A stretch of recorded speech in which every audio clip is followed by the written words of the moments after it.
ममता शर्मा और हम सीख रहे हैं बेसिक कम्युनिकेशन इन इंग्लिश। हम प्रेजेंट टेंस कंप्लीट कर चुके हैं और हम जानते हैं कि हमारा स्पोकन इंग्लिश का 70% पार्ट कौन कवर करता है, प्रेजेंट टेंस कवर करता है। बाकी 30% बचा हुआ हम कौन सा टेंसेस यूज करते हैं, पास्ट और फ्यूचर। आज इस वीडियो में हम इन्हीं दो बचे हुए टेंसेस के बारे में पढ़ेंगे और इनको अच्छे से समझेंगे। देखिए, पास्ट टेंस हम कब यूज करते हैं? A tense expressing an action that has happened or a state that previously existed. ये काल क्या व्यक्त करता है? ये काल व्यक्त करता है कि कोई कार्य पहले हो चुका है या पहले मौजूद स्थिति को व्यक्त करता है कि कोई काम पहले हो चुका है। जब भी हमें इस बारे में बताना हो तो हम कौन सा टेंस यूज करेंगे? पास्ट टेंस यूज करेंगे। पास्ट का मतलब ही होता है भूतकाल, यानी कि बीता हुआ कल। तो मान लीजिए कोई भी कार्य जो आपने पहले किया है, अगर आपको उसके बारे में बात करनी है तो आप कौन सा टेंस यूज करेंगे? पास्ट टेंस यूज करेंगे। इसके भी प्रेजेंट की तरह ही आगे और 4 पार्ट्स होते हैं। कौन से? Past simple, past continuous, past perfect और पास्ट परफेक्ट कॉन्टिन्यूअस। सबसे पहले सीखते हैं पास्ट सिंपल के बारे में। देखिए, जब आप हिंदी अनुवाद करते हैं अपने वाक्यों का, तो अगर उनके अंत में ता, था, ती, थी, ते, थे या था, थी, थे ऐसे शब्द आए तो आप समझ लीजिए कि ये कौन सा टेंस होने वाला है, ये पास्ट सिंपल टेंस होने वाला है। इसका जो फॉर्मूला है, स्ट्रक्चर है, वो क्या रहेगा? सबसे पहले सब्जेक्ट आएगा यानी कि कर्ता, उसके बाद में वर्ब की सेकंड फॉर्म आएगी। कौन सी फॉर्म आएगी? सेकंड फॉर्म आएगी। उसके बाद में ऑब्जेक्ट आएगा। कुछ उदाहरण देखते हैं। देखिए, she wrote a letter yesterday. उसने कल एक लेटर लिखा था। उसने कल एक लेटर लिखा था। तो शी हमारा क्या हो गया? सब्जेक्ट हो गया। रोट हमारा क्या हो गया? वर्ब की सेकंड फॉर्म हो गई। और बाकी ये क्या हो गया? हमारा ऑब्जेक्ट हो गया। इसी तरीके से अगर आप प्लूरल की बात करें, they played cricket 2 days ago। उन्होंने 2 दिन पहले क्रिकेट खेला था। तो आपने देखा कि इसके अंदर चाहे सिंगुलर हो सब्जेक्ट, चाहे प्लूरल हो यानी कि एक वचन हो, चाहे बहुवचन हो, इसके अंदर सिर्फ क्या होता है? वर्ब की सेकंड फॉर्म आती है। कोई हेल्पिंग वर्ब हिडन नहीं है। ठीक है, आगे चलते हैं। इसमें आगे हम और क्या देखेंगे कि अलग अलग प्रकार के जो सेंटेंसेस होते हैं, वाक्य होते हैं, उसके अंदर इस टेंस का कैसे यूज होता है। देखिए, अगर हम नेगेटिव की बात करें यानी कि नकारात्मक में, तो इसका स्ट्रक्चर क्या रहेगा? सबसे पहले सब्जेक्ट आएगा, फिर डिड और नॉट आएगा, फिर वर्ब की फर्स्ट फॉर्म आएगी, ऑब्जेक्ट आएगा। जैसे कि उदाहरण, she didn't write a letter. उसने एक लेटर नहीं लिखा था। उसने एक लेटर, एक पत्र नहीं लिखा था। ध्यान रखिए, डिड नॉट को जब आप डिडंट पढ़ते हैं तो उससे क्या होता है? आपकी स्पोकन इंग्लिश अच्छी होती है। क्यों? क्योंकि इसे आप क्या है? डिड नॉट और डिडंट, ये क्या है कि आप इसे जल्दी से प्रोनाउंस कर रहे हैं। तो कोशिश कीजिएगा कि आप क्या करें, जब इनफॉर्मली किसी से बात कर रहे हैं तो आप ऐसे वर्ड्स का यूज करें। लेकिन याद रखिए, जो आप फॉर्मली किसी से बात कर रहे हैं या अपने वाक्य बोल रहे हैं, तो आप पूरा वाक्य बोलिए, जैसे डिड नॉट। ठीक है, तो अब इंटेरोगेटिव देखते हैं, यानी कि प्रश्नवाचक। अगर आपको इसमें प्रश्नवाचक वाक्य बोलना हो या बताना हो तो इसका स्ट्रक्चर रहेगा कि सबसे पहले क्या आएगा? हेल्पिंग वर्ब आएगी जो कि है डिड, फिर हमारा सब्जेक्ट आएगा, फिर वर्ब की फर्स्ट फॉर्म आएगी और फिर ऑब्जेक्ट के बाद क्वेश्चन मार्क। जैसे कि did she write a letter? क्या उसने एक पत्र लिखा था? क्या उसने एक पत्र लिखा था? इंटेरोगेटिव नेगेटिव कैसे बनाएंगे? प्रश्नवाचक और नकारात्मक। सबसे पहले डिड आएगा, उसके बाद में सब्जेक्ट आएगा, फिर नॉट आएगा, वर्ब की फर्स्ट फॉर्म, ऑब्जेक्ट और क्वेश्चन मार्क। उदाहरण, did she not write a letter? क्या उसने एक पत्र नहीं लिखा था? क्या उसने एक पत्र नहीं लिखा था? तो आपने देखा कितना सिंपल है। और ये सेंटेंसेस भी, इस तरीके की वाक्य भी आपके लिए बहुत जरूरी है, क्योंकि आप अपनी बातों में नकारात्मक वाक्य भी यूज करते हैं। आप लोगों से प्रश्न भी पूछते हैं और आप प्रश्न पूछते हैं लेकिन नकारात्मक से भी पूछते हैं, या कोई आपसे पूछता है, तो ये सब भी आपको आना चाहिए। हम चलते हैं आगे और अब बात करते हैं पास्ट कॉन्टिन्यूअस टेंस की। देखिए, जब आप इसकी हिंदी करते हैं, तो जब आप अपने वाक्य की हिंदी करेंगे तो उसके अंत में अगर रहा था, रही थी, रहे थे जैसे शब्द आए तो वो कौन सा कहलाएगा? वो पास्ट कॉन्टिन्यूअस कहलाएगा। इसका स्ट्रक्चर, इसका फॉर्मूला क्या रहेगा कि सबसे पहले आप क्या लिखेंगे? सब्जेक्ट लिखेंगे, उसके बाद में वॉज और वर्ब क्या है? आपकी हेल्पिंग वर्ब है। तो यह वॉज और वर्ड लगाएंगे। देखिए, वॉज कब लगता है? जब हमारा जो सब्जेक्ट है वो सिंगुलर है यानी कि एक वचन है, जैसे कि ही, तो उसके साथ वॉज लगेगा। और अगर प्लूरल है, बहुवचन है, जैसे कि यू, तो फिर आप वर्ड लगाएंगे। ठीक है, फिर उसके बाद वर्ब की फर्स्ट फॉर्म में हम क्या लगाएंगे, आईएनजी लगाएंगे और उसके बाद ऑब्जेक्ट लगाएंगे, ठीक है। I was driving a car, मैं एक कार चला रहा था। ध्यान रखिएगा आई के साथ हमेशा क्या आता है, वॉज आता है, वर्ड नहीं आता। बाकी हमने पीछे जो कुछ भी पढ़ा है पास्ट में और हम आगे भी पढ़ेंगे उन सब में क्या होता है, आई को प्लूरल देखा जाता है ना, आई क्या होता है, प्लूरल होता है। लेकिन यहाँ पे क्या होगा, आई को सिंगुलर में देखा जाएगा और यहाँ पे ये वर्ब कौन सी लेगा, हेल्पिंग वर्ब, ये सिंगुलर ही लेगा। ड्राइव, अब मान लीजिए अगर हम प्लूरल की बात करें तो दे वर हैविंग डिनर, वो रात का खाना खा रहे थे, वो रात का खाना खा रहे थे। अब हम देखते हैं हमारे बाकी के 3 प्रकार के वाक्य। देखिए अगर आपको इसको नेगेटिव बनाना है तो आप कैसे बनाएंगे, सबसे पहले आप सब्जेक्ट लिखेंगे, उसके बाद में वॉज और वर्ब, नॉट, वर्ब की फर्स्ट फॉर्म में आईएनजी और ऑब्जेक्ट। हम ये पहले भी सीख चुके हैं, कॉन्टिन्यूअस टेंस में क्या होता है, वर्ब की फर्स्ट फॉर्म में आईएनजी आता ही आता है, ठीक है, चाहे वो कॉन्टिन्यूअस सिंपल हो या फिर परफेक्ट कॉन्टिन्यूअस हो, ठीक है। तो ये कैसे बनेगा, इसका उदाहरण एग्जाम्पल देखिए। She was not writing a letter, वह एक पत्र नहीं लिख रही थी, वह एक पत्र नहीं लिख रही थी। अगर इसका इंटेरोगेटिव बनाए प्रश्नवाचक तो कैसे बनेगा, सबसे पहले हेल्पिंग वर्ब आएगी, वॉज या वर्ब, उसके बाद में सब्जेक्ट आएगा, वर्ब की फर्स्ट फॉर्म में आईएनजी, ऑब्जेक्ट और क्वेश्चन मार्क। उदाहरण, was she writing a letter, क्या वह एक पत्र लिख रही थी।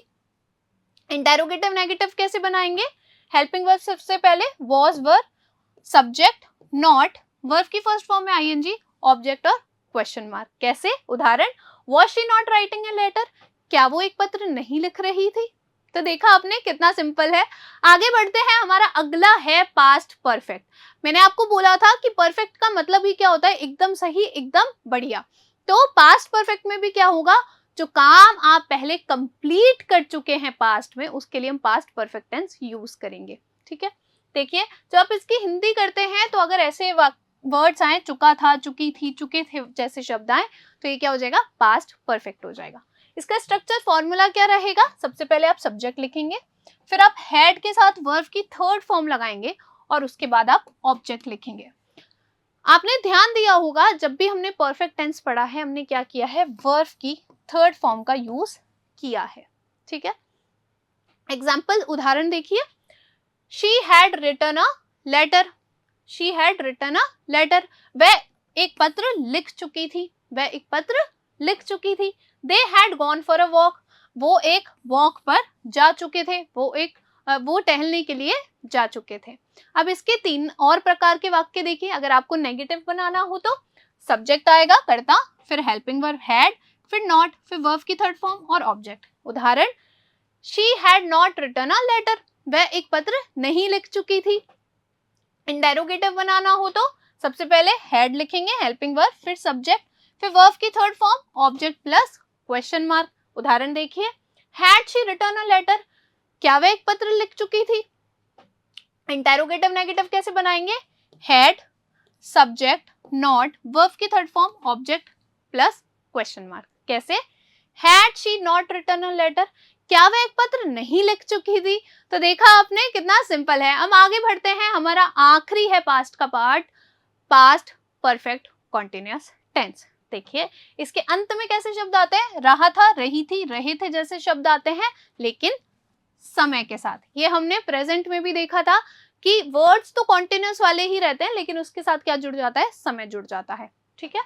तो फॉर्मूला क्या रहेगा, सबसे पहले सब्जेक्ट, फिर हैड बीन, फिर वर्ब की फर्स्ट फॉर्म में आईएनजी और फिर ऑब्जेक्ट। कॉन्टिन्यूअस है तो वर्ब की फर्स्ट फॉर्म में आईएनजी लगाएंगे। या फिर आप क्या कर सकते हैं, आप सब्जेक्ट लिखेंगे, हैड बीन लिखेंगे, वर्ब की फर्स्ट फॉर्म में आईएनजी, ऑब्जेक्ट, और मैंने आपको बोला था कि इसके साथ मुख्यतः समय दिया गया होता है, लेकिन कभी कभी समय नहीं भी दिया होता। तो हमने ऊपर तो देखा कि समय नहीं दिया गया है, लेकिन यहाँ पे आपको समय दिया गया है, ठीक है। तो दोनों प्रकार से आप इसे लिख सकते हैं। जैसे कि उदाहरण देखिए, she had been studying for hours, वो घंटों से पढ़ रही थी, वो घंटों से पढ़ रही थी। I had been working since 2015, मैं 2015 से काम कर रहा था, मैं 2015 से काम कर रहा था। अगर मैं यहाँ पे समय नहीं लिखूं तो भी गलत नहीं होगा। मैंने आपको बोला था, जैसे मैंने आपको बोला था कि अगर मैं पढ़ा रही हूँ तो मैंने उसके अंदर समय नहीं लिखा था। क्यों? क्योंकि अगर मैंने समय नहीं लिखा है उसका मतलब भी क्या है कि मैं पहले भी पढ़ा रही थी, मैं अभी भी पढ़ा रही हूँ। तो इसको भी हम ऐसे कर सकते हैं, I had been teaching political, ठीक है, साइंस। मैं राजनीतिक विज्ञान पढ़ा रही थी। मैं राजनीतिक विज्ञान पढ़ा रही थी। तो इसका मतलब क्या हुआ कि मैं पहले पास्ट में पढ़ा रही थी और कुछ समय तक मैं पढ़ा ही रही थी। ठीक है, तो आपको हो सकता है समय आप यूज करें, और अगर आप नहीं भी समय यूज करेंगे तो क्या होगा, सामने वाला आपकी बात समझ जाएगा कि आप क्या कहना चाह रहे हैं। ठीक है, क्योंकि आप हेल्पिंग वर्ब तो लगा ही रहे हैं, हैड बीन, तो क्या होगा कि आपकी बात सामने वाले को समझ आ जाएगी। तो जरूरी नहीं है कि आप क्या करें, आप समय लगाएं, और जरूरी नहीं है कि सामने वाला भी जब आपसे बात कराए तो वो समय का यूज करे। अब इसके 3 और प्रकार के वाक्य हैं। देखिए, अगर आपको नेगेटिव नकारात्मक बनाना हो तो आप कैसे बनाएंगे, सब्जेक्ट आएगा, हैड नॉट बीन आएगा, वर्ब की फर्स्ट फॉर्म में आईएनजी और ऑब्जेक्ट लिखेंगे। क्या करेंगे, सब्जेक्ट लिखेंगे, नॉट बीन लिखेंगे, वर्ब की फर्स्ट फॉर्म में आईएनजी प्लस ऑब्जेक्ट। उदाहरण देखिए, she had not been writing a letter. अब मैंने आपको बोला था कि जरूरी नहीं है आपको समय दिया गया हो और इसके अंदर आपके पास समय नहीं है ना। तो हो सकता है आपको समय दिया गया हो सकता है आपको समय ना दिया गया हो, या फिर हो सकता है आप समय यूज करना चाहें और आप चाहें तो समय टाइमिंग का यूज ना भी करें। She had not been writing a letter, वह एक लेटर नहीं लिख रही थी, वह एक पत्र नहीं लिख रही थी। इंटेरोगेटिव कैसे बनाएंगे, प्रश्नवाचक, हेल्पिंग वर्ब सबसे पहले हैड, सब्जेक्ट बीन, वर्ब की फर्स्ट फॉर्म में आईएनजी और ऑब्जेक्ट प्लस क्वेश्चन मार्क। कैसे, had she been writing a letter, क्या वह एक पत्र लिख रही थी। इंटेरोगेटिव नेगेटिव कैसे बनाएंगे, हेल्पिंग वर्ब सबसे पहले हैड, फिर उसके बाद में सब्जेक्ट नॉट बीन, वर्ब की फर्स्ट फॉर्म में ING, object plus question mark. Had she not been writing a letter, क्या वह एक पत्र नहीं लिख रही थी, क्या वह एक पत्र नहीं लिख रही थी। तो यहाँ पे हमारा पास्ट का जो चैप्टर था वो कंप्लीट हो गया। अब हम बढ़ते हैं फ्यूचर की तरफ। मान लीजिए आपको अपने भविष्य की किसी क्रिया के बारे में, किसी काम के बारे में बताना हो, या फिर भविष्य के बारे में बात करनी हो, तो आप यूज करते हैं फ्यूचर टेंस।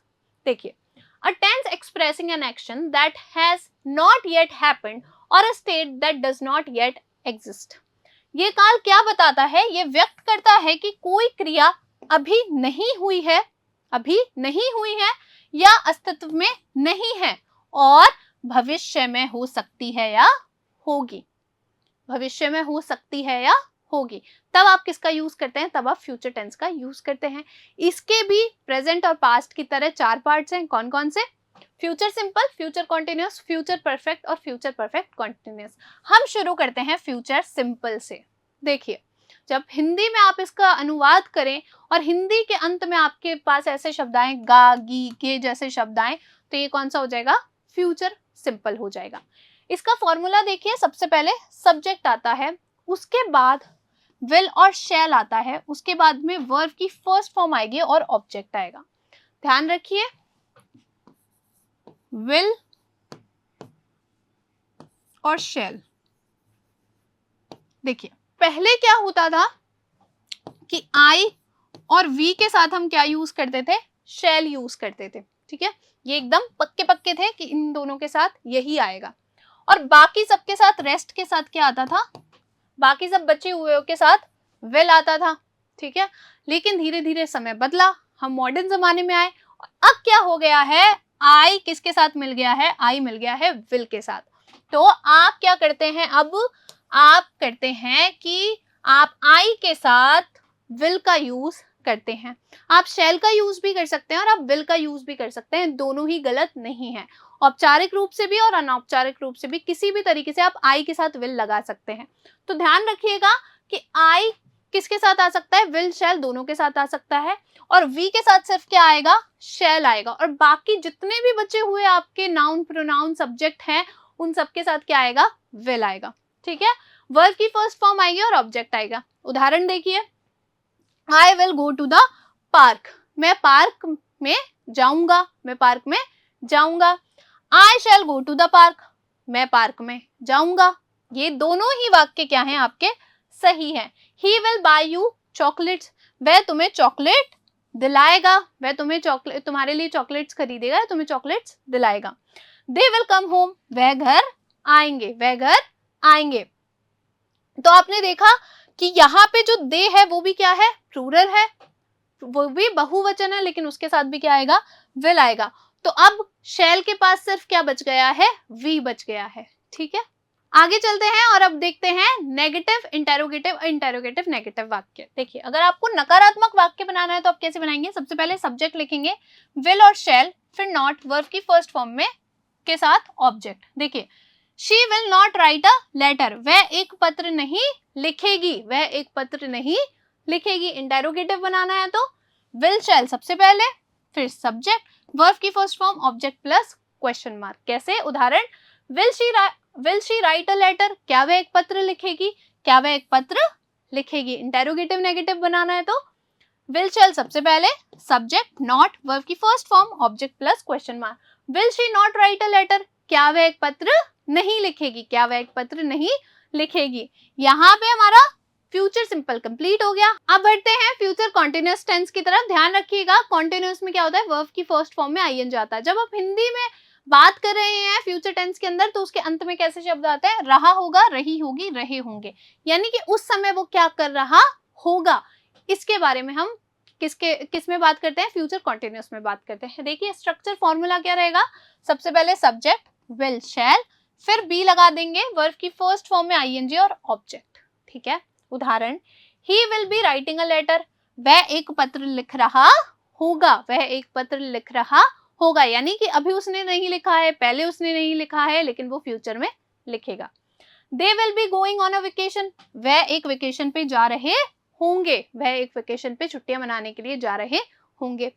आगे तीन और प्रकार के वाक्य देखते हैं। देखिए, अगर आपको नकारात्मक वाक्य बनाना है तो कैसे बोलेंगे आप, सबसे पहले subject will shall, not, be, verb की फर्स्ट फॉर्म में आईएनजी और ऑब्जेक्ट, वर्ब की फर्स्ट फॉर्म में आईएनजी और ऑब्जेक्ट। उदाहरण, she will not be writing a letter, वह एक पत्र नहीं लिख रही होगी, वह एक पत्र नहीं लिख रही होगी।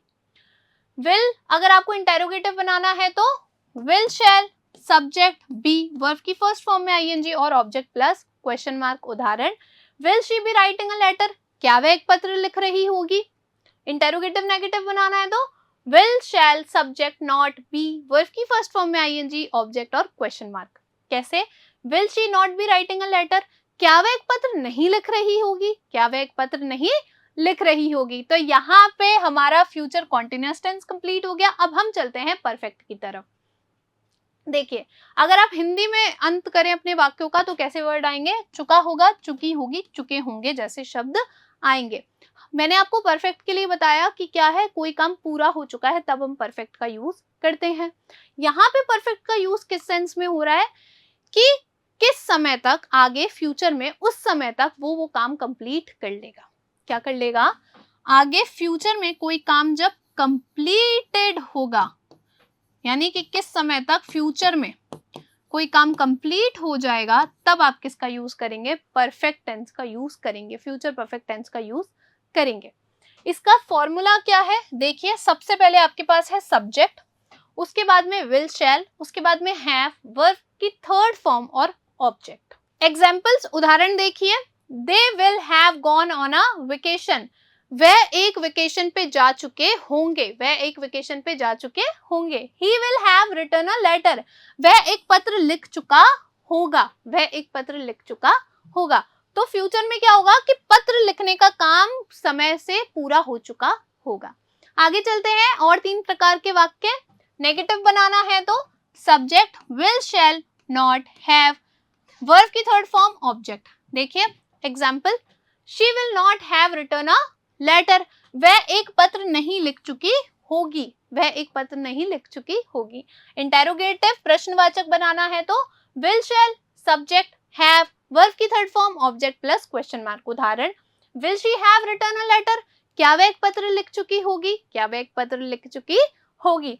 इंटेरोगेटिव नेगेटिव बनाना है तो विल शैल, हेल्पिंग वर्ब सबसे पहले, सब्जेक्ट कर्ता, नॉट, हैव, वर्ब की third form, object plus question mark. उदाहरण, will she not have return a letter, will she not have written a letter, क्या वह एक पत्र नहीं लिख चुकी होगी, क्या वह एक पत्र नहीं लिख चुकी होगी।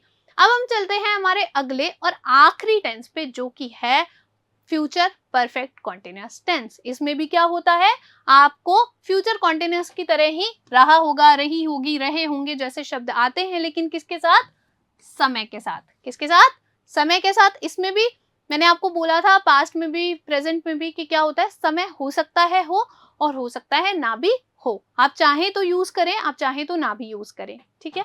फॉर्मूला क्या रहेगा, दो फॉर्मूले रहेंगे, एक समय के साथ, एक बिना समय के साथ। देखिए, सब्जेक्ट कर्ता will shall, have been verb की फॉर्म में आईएनजी और ऑब्जेक्ट आईएनजी आएगा क्योंकि कॉन्टिन्यूअस है। या फिर दूसरा हो सकता है आपके पास subject will shall, have been verb की फर्स्ट फॉर्म में आईएनजी, ऑब्जेक्ट फॉर या सिंस और टाइम, फॉर या सिंस और टाइम। उदाहरण देखिए, she will have been writing a letter, वह एक पत्र लिख रही होगी, वह एक पत्र लिख रही होगी। They will have been going on a vacation, वह एक वेकेशन पे जा रहे होंगे, वह एक वेकेशन पे जा रहे होंगे। अब यहाँ पे आपको समय नहीं दिया गया है, आप चाहें तो समय यूज कर सकते हैं। कैसे, आप एक सेंटेंस लिख सकते हैं। देखिए, आप लिख सकते हैं she will have been watching TV for 2 hours, वह 2 घंटे से टीवी देख रही होगी, वह 2 घंटे से टीवी देख रही होगी। तो फ्यूचर में किसी समय तक क्या होगा, यही कार्य चल रहा होगा। आगे देखिए, अगर आपको तीनों प्रकार के वाक्य बनाने हैं तो कैसे बनाएंगे। अगर नेगेटिव नकारात्मक बनाना है तो सब्जेक्ट लेंगे आप, फिर विल शैल लेंगे, फिर आप नॉट लेंगे, हैव लेंगे, बीन लेंगे, वर्ब की फर्स्ट फॉर्म में आईएनजी और ऑब्जेक्ट। कैसे, उदाहरण देखिए, she will not have been writing a letter, वह एक पत्र नहीं लिख रही होगी, वह एक पत्र नहीं लिख रही होगी।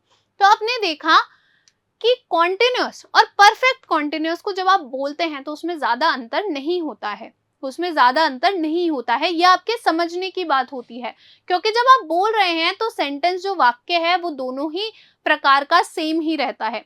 लेकिन जब आप किसी से ये बात बोल रहे हैं तो वो किस आपकी क्या बात सुनकर समझ जाएगा कि आप कौन सा टेंस यूज कर रहे हैं, वो समझेगा जब आप हैव बीन लगा देंगे या फिर हैड बीन लगा देंगे। जब आप बीन का यूज कर देंगे तो क्या आप समझ जाएगा वो व्यक्ति कि आप कौन सा टेंस बोलना चाह रहे हैं, आप परफेक्ट कॉन्टिन्यूअस टेंस की बात कर रहे हैं। इंटेरोगेटिव प्रश्नवाचक देखिए आप कैसे बनाएंगे, विल शैल लेंगे सबसे पहले, फिर सब्जेक्ट हैव बीन, वर्ब की फर्स्ट फॉर्म में आईएनजी प्लस ऑब्जेक्ट। उदाहरण, will she have been writing a letter, क्या वह एक पत्र लिख रही होगी, क्या वह एक पत्र लिख रही होगी। इंटेरोगेटिव नेगेटिव कैसे बनाएंगे आप, will shall, subject not, have, been, verb की फर्स्ट फॉर्म में ING, object plus question mark. कैसे, will she not have been writing a letter, क्या वह एक पत्र नहीं लिख रही होगी, क्या वह एक पत्र नहीं लिख रही होगी।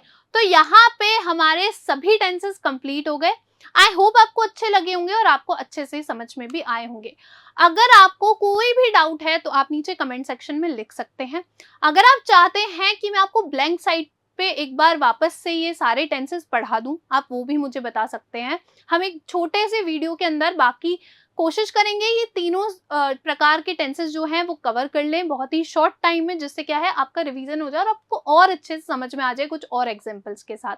मैं आपसे मिलती हूँ नेक्स्ट वीडियो में, तब तक थैंक यू। और आप मुझे जरूर बताइएगा कि ये वीडियो आपको कैसा लगा।